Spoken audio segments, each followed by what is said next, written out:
नमस्कार, खबरें दिन भर देख रहे हैं आप और मैं आत्मजा आपके साथ। हम आपके लिए लेकर आए हैं देश और बिहार से जुड़ी 10 बड़ी खबरें। तो सबसे पहले नजरें आज की सुर्खियों पर। हेमंत सोरेन सरकार पर सीएम योगी का हमला, इंडिया गठबंधन को बताया देश के लिए खतरा, कहा झारखंड को धर्मशाला बनाकर बांग्लादेशी घुसपैठियों को दी अराजकता फैलाने की छूट। जस्टिस संजीव खन्ना बने देश के 91वें सीजेआई, राष्ट्रपति ने दिलाई शपथ, 6 महीने का होगा कार्यकाल। झारखंड बीजेपी के खिलाफ एफआईआर दर्ज, झूठे और भ्रामक सोशल मीडिया पोस्ट को लेकर लगा बड़ा आरोप, पुलिस ने एक्स को लिखा पत्र। झारखंड की 43 सीटों पर आज थम गया चुनाव प्रचार, पहले चरण में चंपई समेत 6 मंत्रियों के भाग्य का होगा फैसला। बिहार सीएम पर बुरी तरह भड़के प्रशांत किशोर, कहा नीतीश बेशरम आदमी है, मुसलमानों के पीठ में घोंपा छुरा। बटोगे तो कटोगे के नारे पर बवाल, अशोक गहलोत ने चुनाव आयोग को घेरा, पक्षपात करने का लगाया आरोप। कहीं के नहीं रहे पशुपति पारस, खाली करना पड़ा पटना का सरकारी बांग्ला, अमित शाह से गुहार का नहीं हुआ फायदा। बिहार की 4 सीटों पर प्रचार प्रसार खत्म, दिग्गजों ने झोंकी पूरी ताकत, 13 को होगी वोटिंग। पप्पू यादव के बिगड़े बोल मोदी के बाप तक पहुंच गए, पूर्णिया सांसद, कहा मोदी के बाबू को मेरे जितना पैसा नहीं था। बिहार में अगले हफ्ते बदलेगा मौसम का मिजाज, देर से ही सही लेकिन पड़ेगी कड़ाके की ठंड। अब खबरें विस्तार में। झारखंड के भवनाथपुर में सोमवार को चुनावी रैली में सत्तारूढ़ गठबंधन पर हमला करते हुए सीएम योगी आदित्यनाथ ने कहा कि ये गरीबों को लूट रहे हैं, ये लोग सुरक्षा के लिए खतरा हैं। ये 3 परिवार हैं, एक रांची में बैठता है, एक पटना में बैठता है और एक दिल्ली में बैठता है। ये तीनों का परिवार के बाहर कोई विकास की सोच है ही नहीं। सीएम योगी ने भवनाथपुर की जनता से अपील करते हुए कहा कि कांग्रेस, झारखंड मुक्ति मोर्चा और आरजेडी के बहकावे में नहीं आना है, क्योंकि ये लोग आपके हितैषी नहीं हैं।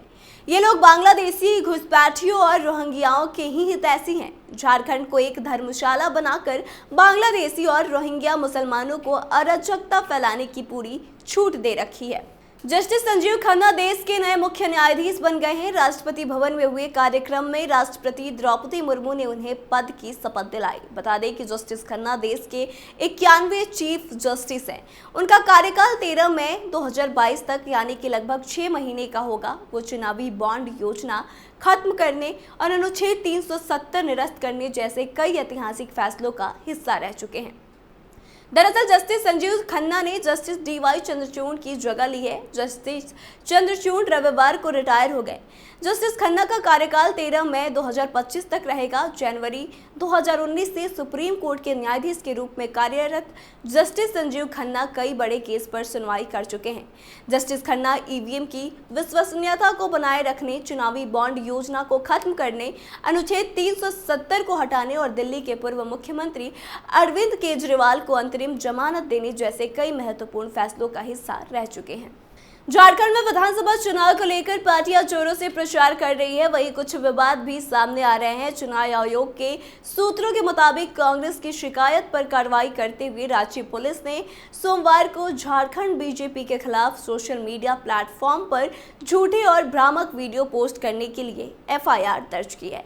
बता दें कि रांची पुलिस ने सोशल मीडिया साइट एक्स को संबंधित पोस्ट हटाने के लिए एक लेटर भी लिखा है। बता दें कि कांग्रेस ने रविवार को चुनाव आयोग को एक शिकायत सौंपी थी, जिसमें आरोप लगाया था कि झारखंड यूनिट के बीजेपी के ऑफिशियल हैंडल ने सोशल मीडिया पर एक वीडियो पब्लिश किया जो आदर्श आचार संहिता और अन्य चुनाव कानूनों का उल्लंघन करता है। झारखंड विधानसभा चुनाव 2024 के पहले चरण की 43 सीटों पर सोमवार को चुनाव प्रचार थम गया। इसके बाद कोई जनसभा रैली अब नहीं होगी, रोड शो और माइक से प्रचार भी नहीं होगा। प्रत्याशी सिर्फ डोर टू डोर कैंपेन ही कर पाएंगे। बता दें कि इन सीटों पर 13 नवंबर को सुबह 7 बजे से मतदान होना है। कुछ संवेदनशील बूथों को छोड़ दें तो अधिसंख्य बूथों पर शाम 5 बजे तक मतदान होगा। बिहार में विधानसभा उपचुनाव को लेकर जनसुराज पार्टी के संस्थापक प्रशांत किशोर ने मुख्यमंत्री नीतीश कुमार पर बड़ा हमला बोला और उन्हें बेशर्म आदमी तक करार दिया। पीके ने कहा कि नीतीश कुमार ने मुसलमानों के पीठ में छुरा घोंपने का काम किया है। एक न्यूज एजेंसी की रिपोर्ट की माने तो प्रशांत किशोर ने यह बयान 4 विधानसभा सीटों के उपचुनाव में जेडीयू सुप्रीमो द्वारा अल्पसंख्यक समुदाय से समर्थन मांगने को लेकर दिया। पूर्व राजनीतिक विश्लेषक और कभी नीतीश कुमार के करीबी रहे प्रशांत किशोर ने कहा कि हाँ, नीतीश कुमार ने मुसलमानों के लिए बहुत कुछ किया, जैसे उनकी पीठ में छुरा घोंपा। 2015 में मुसलमानों के अपार समर्थन से सरकार बनाई और 2 साल बाद बीजेपी से जाकर हाथ मिला लिए। कांग्रेस नेता अशोक गहलोत ने मुख्यमंत्री योगी आदित्यनाथ और प्रधानमंत्री नरेंद्र मोदी के चुनावी नारे पर आपत्ति जताई और चुनाव आयोग से सवाल किया है। अशोक गहलोत ने कहा कि ये बटोगे तो कटोगे की बात कर रहे हैं। यह एक मुख्यमंत्री बोल रहा है, एक रहोगे सेफ रहोगे के नारे पर चुनाव आयोग भी नहीं रोक लगा रहा। कांग्रेस नेता पवन खेड़ा और राजस्थान के पूर्व सीएम अशोक गहलोत ने सोमवार को महाराष्ट्र चुनाव को लेकर प्रेस कॉन्फ्रेंस की। गहलोत ने इस दौरान कहा कि मुझे प्रधानमंत्री नरेंद्र मोदी से यही कहना है कि आप कर्नाटका, तेलंगाना और राजस्थान की बात करते हो। हमारे मुख्यमंत्री और उप मुख्यमंत्री ने वहां जवाब दिए हैं। हमारी योजना पब्लिकली है, लोगों का इलाज पूरा का पूरा फ्री हो रहा है। हमने आम लोगों के लिए सारी सुविधाएं दी हैं। 3 साल पहले भतीजे चिराग पासवान से दुश्मनी मोल लेने वाले पशुपति कुमार पारस के पास अब कुछ भी नहीं बचा। मंत्री की कुर्सी गई, सांसद भी नहीं रहे, पार्टी सिर्फ कागज पर सिमट कर रह गई है और आज पटना का सरकारी बंगला भी चला गया। पटना में लोक जनशक्ति पार्टी के दफ्तर के नाम पर अलॉट सरकारी बंगले पर पशुपति पारस का कब्जा था। सोमवार को पारस ने बंगला खाली कर दिया। वैसे इस बंगले को बचाने के लिए पारस ने हर जतन किया। दिल्ली जाकर अमित शाह से गुहार लगा आए थे, पटना हाई कोर्ट में रीट दायर की थी, लेकिन कोई फायदा नहीं हुआ। अमित शाह ने उनका नोटिस ही नहीं लिया और हाई कोर्ट ने तो 2 सप्ताह पहले ही बंगला रहने देने की याचिका को खारिज कर दिया था। बिहार में 4 सीटों पर होने वाले उपचुनाव के लिए आज यानी कि सोमवार को प्रचार प्रसार थम चुका है। उपचुनाव के लिए 13 नवंबर बुधवार को वोटिंग होनी है। इस बार राज्य की बेलागंज, इमामगंज, तरारी और रामगढ़ विधानसभा सीट पर उपचुनाव होने हैं। बता दें कि एनडीए और महागठबंधन के अलावा जनसुराज के आने से इस बार त्रिकोणीय मुकाबला होने की संभावना है। ऐसे में सभी पार्टियों ने अपनी पूरी ताकत झोंक दी है। जानकारी के अनुसार इन 4 निर्वाचन क्षेत्रों में से गया जिले के बेलागंज विधानसभा क्षेत्र में सबसे अधिक 14 उम्मीदवार चुनावी मैदान में डटे हैं। वहीं रामगढ़ से सबसे कम 5 उम्मीदवार मैदान में हैं, जबकि तरारी विधानसभा में 10 उम्मीदवार और इमामगंज सीट पर 9 प्रत्याशी चुनावी मैदान में हैं। वहीं इसके अलावा कई निर्दलीय उम्मीदवार भी मैदान में हैं। यहाँ 13 नवंबर को चुनाव होने हैं। 10 दिन बाद 23 नवंबर को मतदान के बाद चुनाव का परिणाम भी सामने आ जाएगा। बिहार के पूर्णिया से निर्दलीय सांसद पप्पू यादव ने नया दावा किया है। जी हां, उनके पास केंद्र सरकार से ज्यादा पैसे हैं। पप्पू यादव ने कहा कि उन्होंने अपनी 9000 बीघा जमीन लोगों में बांट दिया।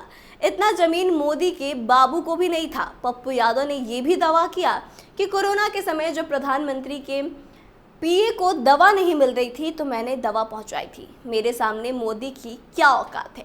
दरअसल पप्पू यादव इन दिनों झारखंड में जेएमएम और कांग्रेस के लिए चुनाव प्रचार कर रहे हैं। रविवार को झारखंड के चक्रधरपुर में चुनावी सभा को संबोधित करते हुए पप्पू यादव ने ये सारे दावे किए।